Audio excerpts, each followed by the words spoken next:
నీ గురించి కానీ నీ దుర్మార్గ పరిపాలన గురించి కానీ బాగా రాజ్యాలు లేదో చూసుకుంటున్నావా? మీ ఓన్ వరకు చూసుకుంటారు.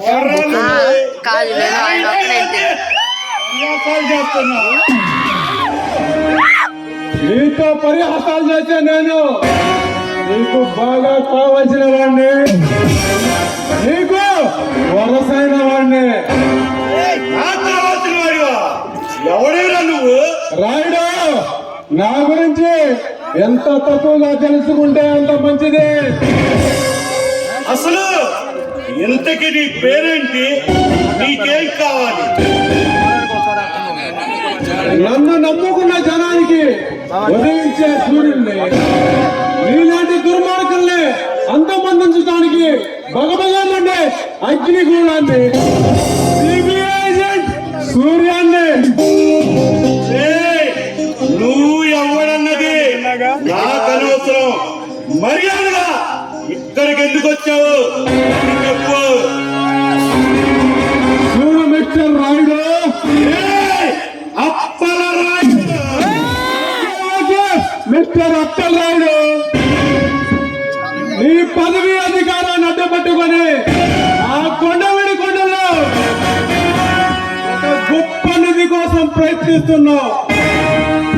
నువ్వు ఆంధ్రప్రదేశ్లో 100 జన్మలు ఎత్తిన ఆ నిధి రహస్యాన్ని కనిపెట్టలేరు.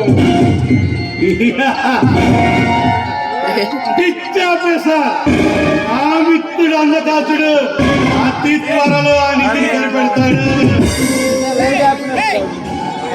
చూడు రాయుడు, అదే మీ వల్ల కాదు.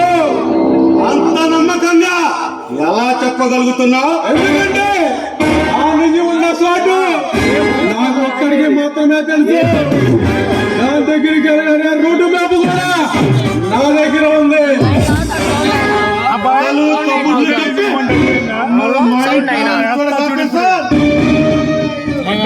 రాయుడు ఆ రోజు ఏమీ తెలియని మహేందర్ నాయుడిని అతనికి అంతా తెలుసు అనుకొని అతన్ని హతమార్చాడు.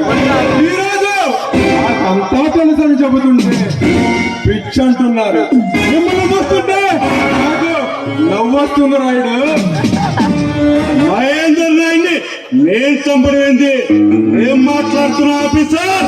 బాబా, నువ్వు బుకాయించినంత మాత్రాన హత్య కాకుండా పోతుందా? అసలు ఇంత రెచ్చిపోతావు? అసలు ఎవరు ఇంకా గుర్తుపట్టలేదా మిస్టర్ అప్పల్ రాయుడు? నా కళ్ళ ముందు నా తల్లిదండ్రులు చంపి చెయ్యిన నేరానికి నన్ను జైలుగా పంపించావు.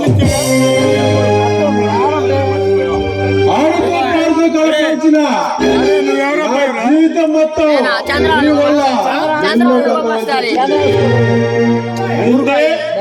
మహేందర్ నాయుడు పెద్ద కొడుకు సూర్యుడివా?